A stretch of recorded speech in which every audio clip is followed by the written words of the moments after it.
So the topic of today's video are indeed break-in machines. I personally have experienced the Fang machines. I used the 3x3 and I have a 4x4 in the house I'm going to be testing soon. Break-in machines are mimicking the actuation of a switch. So you know how if you have a scratchy switch, like say an NK Cream or Cherry MX Black, and you use it over time, ideally stock, it will become smoother. Just like how vintage MX Blacks have become popular because they have that Cherry MX sound while having smoothness because they've been used for years and years. The idea with break-in machines is you don't have to use a massage gun anymore. Doing it one by one like I talked about in the Gator Ink video, you can actually just set it and forget it if you have the right tools, and anyone can have smooth switches. Or you can actually use cheaper switches and make them as smooth as, let's say, a JWK. Back in my day, to get a smooth switch you had to use either Gator Ink Blacks or Telios. We didn't have JWKs back then. If you like the Cherry MX sound, you're kind of stuck with scratchy switches, or you pay more and hunt down those mysterious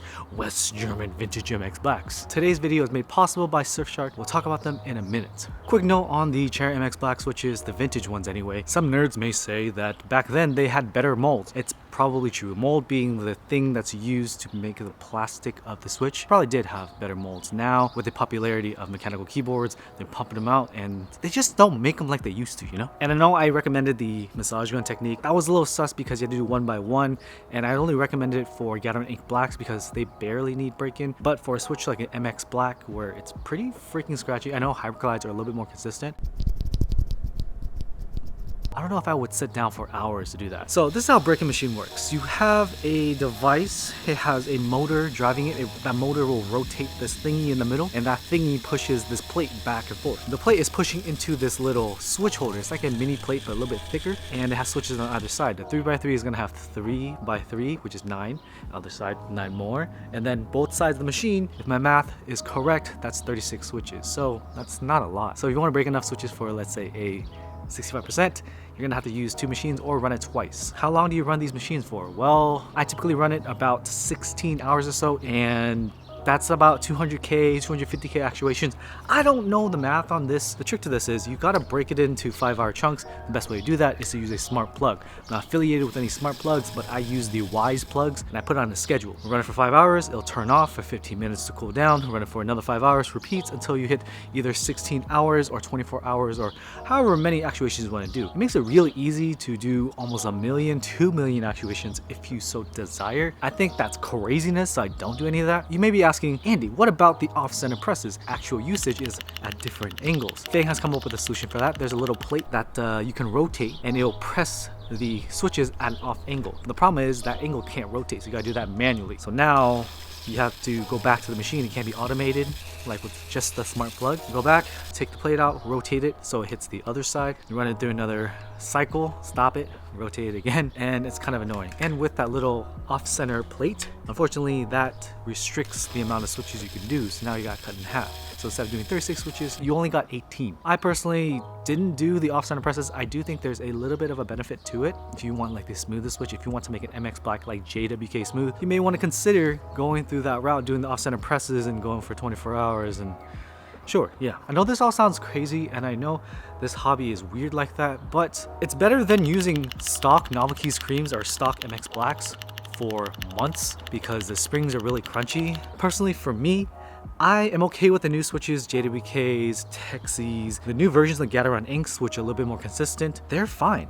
Like, I personally have learned to accept that V2 inks are gonna be a little bit scratchy. I don't stick the keyboard in my ear like I used to. We don't need to do all this break-in, but I will say, even in my community, there are a ton of Cherry MX Blacks lovers, so they are gonna want to break in the switches and then lubricate them. I want to give you some side-by-side comparisons first. We have a retooled MX Black. Here we have a West German vintage MX Black.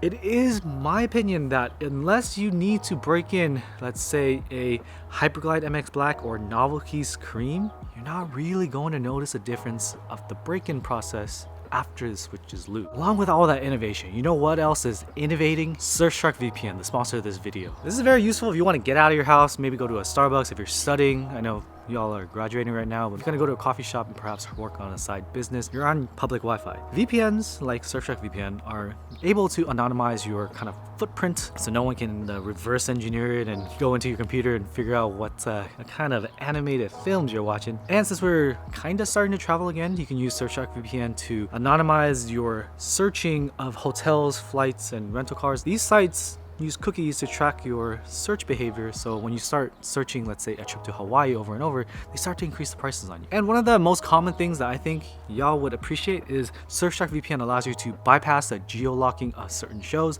such as Cowboy Bebop and The Office. You can't even watch that on the United States Netflix anymore. So after I told you all that, what are you waiting for? Use code WEEN to get 83% off and 3 months free, and you get a 30-day money-back guarantee in case you don't like it. No sweat off my back, and you will not get charged. So at the end of the day, break-in machines, I think they're very cool technology. We're getting to this point where we're honestly a little or a lot weird because we have a machine to replicate pressing of a switch so that we can make them 5% smoother so we can get the optimum end-game sounding keyboard. People think we're crazy, but hey, I don't think you're crazy. I think they're cool to try out. If you want to try it out yourself, it's like 30-40 bucks shipped, depending on where you get it from. You don't have to get it from Fang. There's a few vendors that make them now. I personally am down with just using Gather Inks these days, maybe a quick little JWK. The switch is already smooth already. I don't chase that kind of old school sound anymore. But if you're really interested in something specific and you want to break it in, consider buying one of these machines. So what do you think? Are you gonna grab a machine yourself? Do you have a friend that has one? You can send them switches so they can do for free. Maybe buy them a boba or something. Let me know in the comment section below. Thank you everyone who's kind of stuck around for my break. A lot of things have been going on. Moving to a new house has been scary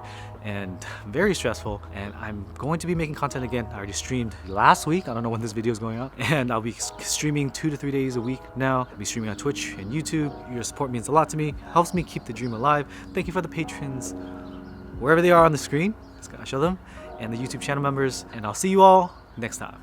Peace.